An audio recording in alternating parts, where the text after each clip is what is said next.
قال اللہ تبارک و تعالی فی القرآن المجید والفرقان الحمید بسم اللہ الرحمن الرحیم یا ایہا الناس اعبدوا ربکم الذی خلقکم والذین من قبلکم لعلکم تتقون الذی جعل لکم الارض فراشا والسماء بناء الی آخرہ آمنت باللہ صدق اللہ العظیم۔ ترجمہ: اے لوگو، عبادت کرو اپنے پروردگار کی جس نے تم کو پیدا کیا اور ان لوگوں کو جو تم سے پہلے گزر گئے تاکہ تم بچ جاؤ۔ وہی رب ہے جس نے تمہارے لیے زمین کو فرش اور آسمان کو چھت بنایا۔ قرآن کریم میں جو سورۃ البقرہ ہے، اس کے آغاز پر 3 طرح کے لوگوں کا حال بیان کیا گیا ہے۔ سب سے پہلے جو ابتدائی 4 آیات ہیں، ان آیات میں اللہ تعالیٰ نے ایمان والوں کا ذکر بیان کیا گیا ہے، ان کے اوصاف بیان کیے گئے ہیں۔ اگلی جو 2 آیات ہیں، ان آیات میں جنہوں نے ظاہراً اور باطناً انکار کیا ہے، ان کے کفر کو بیان کر دیا گیا ہے اور ان کا حال بیان ہوا ہے۔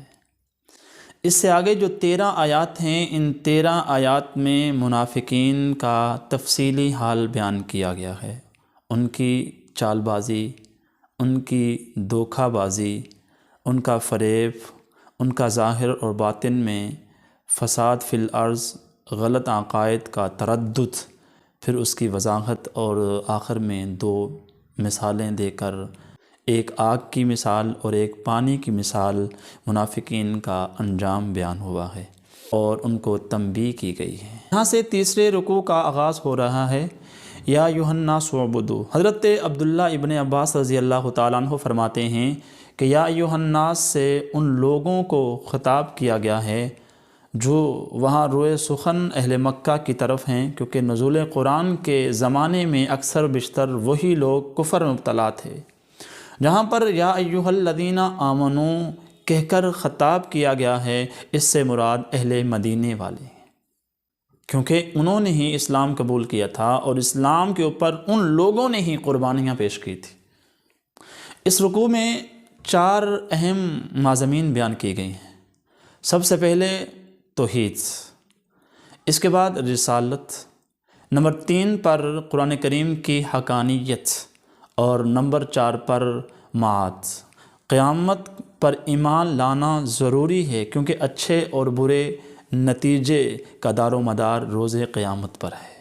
اس روز تمام چیزیں اپنی اصلی حالت میں ظاہر ہوں گی، نیکی اور بدی امتیاز ہوگی۔ تو فرمایا یا ایھا الناس اعبدوا ربکم الذی خلقکم، اے انسانوں اپنے رب کی عبادت کرو۔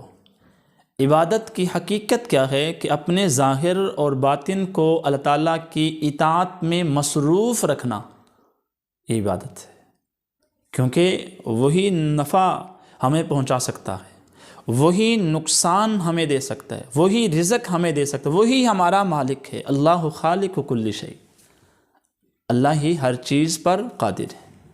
امام غزالی رحمۃ اللہ علیہ فرماتے ہیں کہ اللہ کی ذات میں غور و فکر کرنا یہ انسان کی استعداد سے باہر ہے۔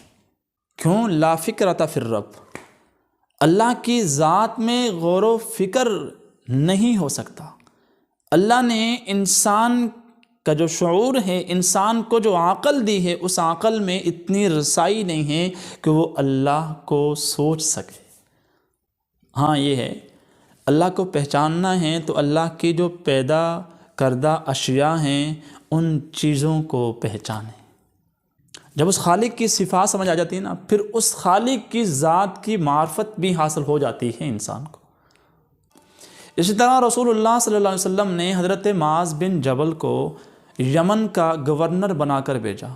فرمایا معاذ، میں آپ کو یمن کی طرف روانہ کر رہا ہوں، اور ان لوگوں کی طرف روانہ کر رہا ہوں جو یہود و نصارہ ہیں، جو اہل کتاب ہیں، ایمان نہیں لائے۔ ہاں، سب سے پہلے ان کو دعوت دینا، کیا کہ اللہ ایک ہے، اللہ کا کوئی شریک نہیں، اور محمد صلی اللہ علیہ وسلم اس کے برگزیدہ بندے اور رسول ہیں۔ ہاں، جب وہ اس پر ایمان لے آئے نا، پھر ان کو نماز، پھر ان کو زکوٰۃ، پھر دوسرے جو شریعت کے احکام ہیں ان چیزوں کا حکم دینا۔ وما قدر اللہ حق قدری، انہوں نے تو اللہ کے مرتبے اور مقام کو بھی نہیں پہچانا جس طرح اللہ کو پہچاننے کا حق تھا۔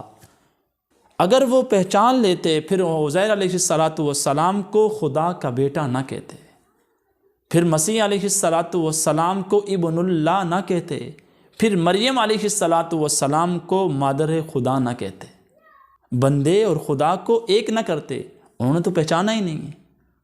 اس لیے اللہ نے یہاں اپنی پہچان کروائی۔ اگر اللہ کی صفت کو پہچان لوگے تو اس کی عبادت ہوگی، اگر اس کی معرفت ہی حاصل نہیں ہوئی کہ وہ کن صفات کا مالک ہے تو عبادت کس طرح ہو جائے گی؟ اس لیے فرمایا یا ایھا الناس اعبدوا، اے لوگو اپنے رب کی بات کرو جس نے تمہیں وجود جیسی نعمت عطا کی، اور تم سے جو پہلے لوگ تھے ان کو بھی اللہ تعالیٰ نے پیدا کیا اور ان کو بھی وجود دیا۔ لہذا اپنے رب کی عبادت کرو جس نے تمہیں وجود جیسی نعمت عطا کی۔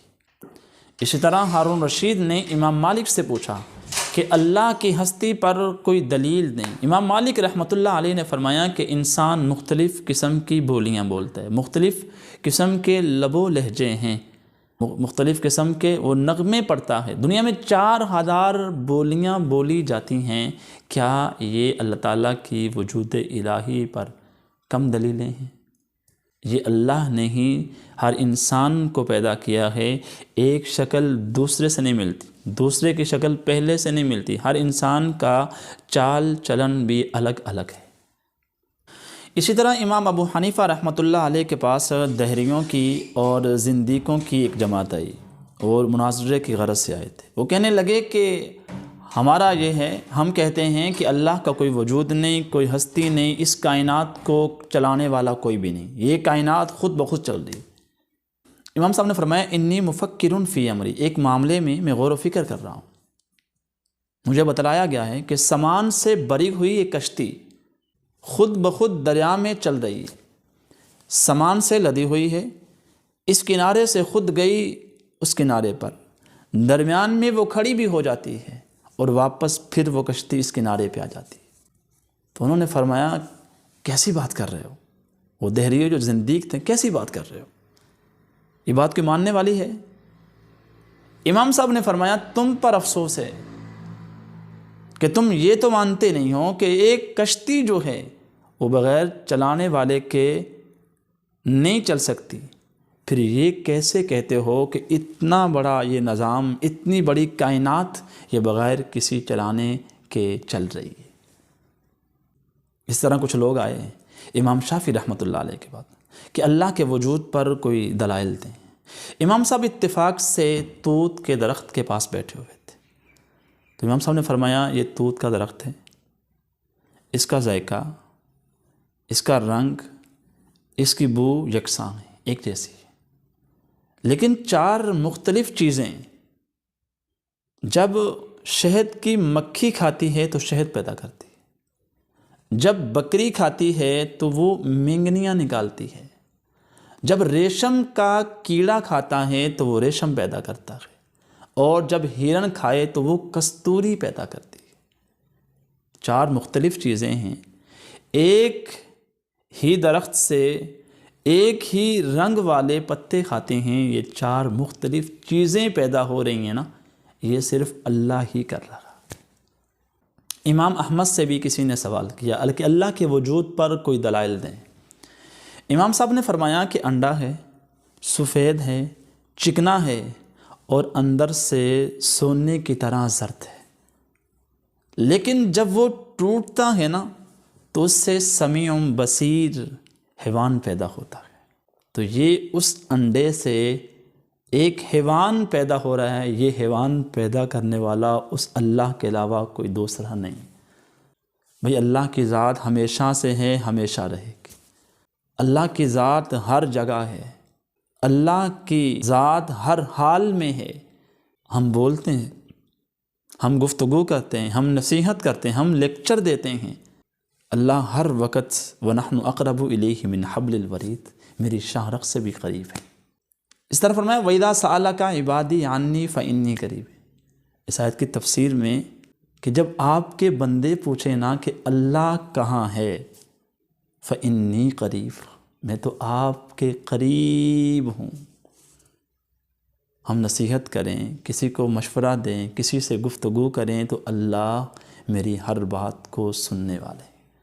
تو اس رکوع میں 4 چیزوں کو بیان کیا گیا ہے۔ سب سے پہلے توحید، پھر رسالت، پھر قرآن کریم کی حقانیت، اور چوتھا جو مضمون ہے وہ ہے معاد، قیامت پر ایمان لانا ضروری ہے۔ تو آج توحید پہ گفتگو ہی، اگلے درس پر انشاءاللہ ہم رسالت پہ بات کرتے ہیں۔